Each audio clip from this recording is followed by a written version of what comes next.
Good afternoon, and welcome to Dr. Haynes' neighborhood. So glad you came back. Today I want to speak with you briefly on what I see as the beginning stages of World War III. Now, this isn't hype or hyperbole or propaganda. I truly believe that this is the beginning stages of what we have also feared for the past 50 years, World War III. We have to understand what is happening over in the Middle East right now, where the poor peoples of the world are fighting for their freedom. What exactly are they fighting for? They continue to say freedom. Why?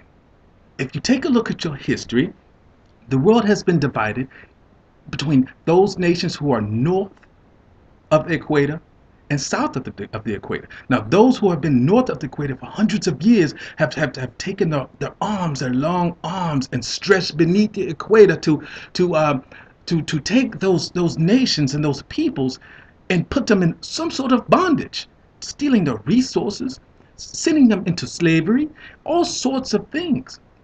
And this is true if you study the British, the French, the Spanish, the Dutch, the Portuguese, the Germans, and some could say, of course, the United States, which is an extension of those empires. Remember, every empire in the history of this world staked a claim, a colonial claim to the United States. Eventually, the United States people fought and they rebelled and they revolted to gain their own sovereignty, to become the strongest and best nation and most equipped nation to handle the problems of the world and on the face of this planet. The people of the southern equator are fighting.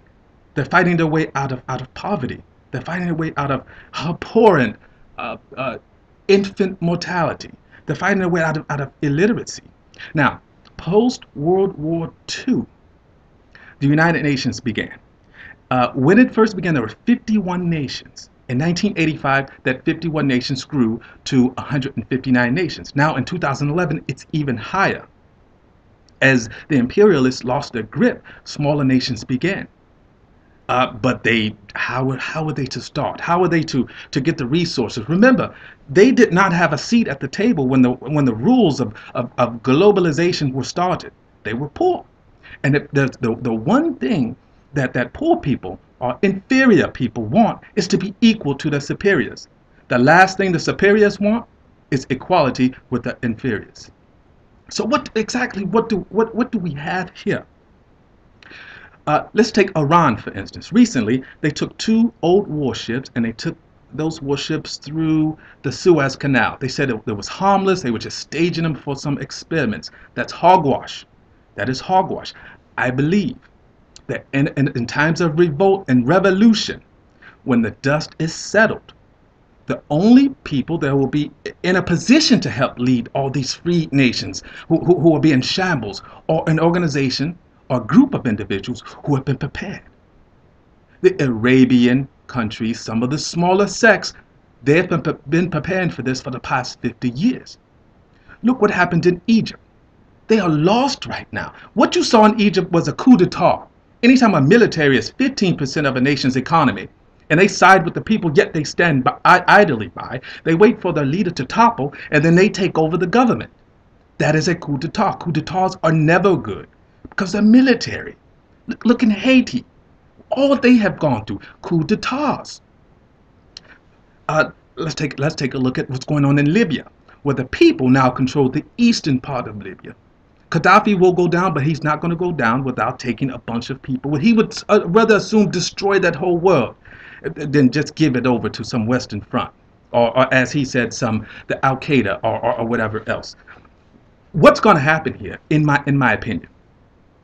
The Arabian Council, they will create an Arabian Council. And this will consist of members from other smaller nations, from Egypt, Tunisia, Libya, Yemen, Bahrain, and Iran. And they will look to secure that area. This will pose a threat to Israel, who lies dead in the middle. Now, they are our strongest ally. Where are we currently as Americans? We're in Afghanistan. Americans, if they haven't already done this, will begin to take their military. They will pull back from this fight in Afghanistan against the Al Qaeda, and they will create a Western bloc. Then the Spanish, the French, and the Germans, the Turkey, and the Great Brits, they will feel threatened because Israel will draw first blood out of feeling threatened. And they will fire upon someone. I don't know, but there will be retaliation. Upon that retaliation, the nations that I just spoke of, they will have no choice but to come forth. How will they come forth? Will it be diplomatic or will it be war? Well, first they're going to show their superiority. With shock and awe, it will return. They will forego what happened with anyway. They will show that. Now, we cannot forget the Russians. The Russians will, as they did in World War II, they will begin to push forward. They will pretend to be a friend of the West. They will pretend to be our friends. Meanwhile, they just want to get their footing. Isn't that what Stalin did with FDR? Remember, Churchill was a genius, they considered him. But he got duped by FDR. Americans for so long we've always wanted to be considered isolationists.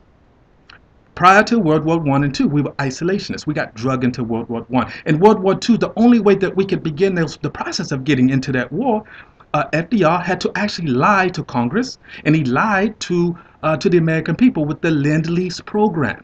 That we would lend Great Britain a bunch of our artillery, a bunch of our equipment to fight off the German expansion, and you just pay us back when it's over. Now London was in shambles. They were being fired upon. They were losing that war. How in the hell would they pay us back? They couldn't. He had to do that because he knew the world stage needed America. They needed us, but Americans wanted to be isolationists. We wanted to figure, just like now, that what happens over there has nothing to do with us. But remember, it does. Our economy. Imagine when the Arabians totally take over and forego the 1979 peace treaty with Israel and Egypt. They will cut off that Suez Canal. Now, if we have to travel 6,000 miles around the perimeter of Africa to get to the West, that costs money. It costs fuel. Right now, because of this, they're projecting that the cost of gasoline will go from up to $5 a gallon. Well, when the Suez Canal is cut up, guaranteed, it will go from $7 to $9 a gallon. That will shut down this economy, at which point Americans will be willing to send their firstborn to go over there to secure our money. That's what we care about, right? We care about our money. Now, meanwhile, Russia will pretend to be our friends. Meanwhile, they will be attempting to become a bigger partner. They still believe in communism. All the Yugoslavia and all those little nations that they lost when the Cold War, they lost the Cold War, they want to get those properties back. China will sit on the side. Nobody's going to mess with China. But think about it. China is the most powerful. China, they own our debt. So we won't put too much pressure on them to join this war on our side.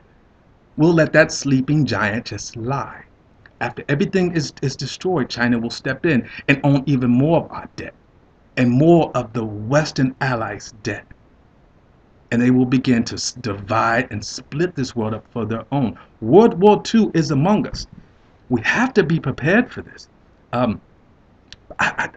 wish that we could take advice from the great Haile Selassie, who was the Ethiopian emperor back in 1935 to about 1975, when he died a horrible death, when he said that we must become members of a new race, overcoming petty prejudices, owing our ultimate allegiance not to nations, but to our fellow men within the human community. To be forewarned is to be forewarned. Prepare yourselves. Save your money. Prepare yourselves. Write your congressman. Prepare yourselves. Register to vote. Prepare yourselves, for World War III has begun.